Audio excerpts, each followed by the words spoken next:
लोकशाहीवर निष्ठा ठेवून याद्वारे प्रतिज्ञा करतो की आपल्या देशाच्या लोकशाही परंपरांचे जतन करू आणि मुक्त निपक्षपाती व शांततापूर्ण वातावरणातील निवडणुकांचे पावित्र्य राखू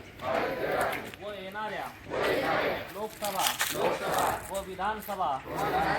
2024 निवडणुकीत निर्भयपणे तसेच धर्म वंश जात समाज भाषा यांच्या विचारांच्या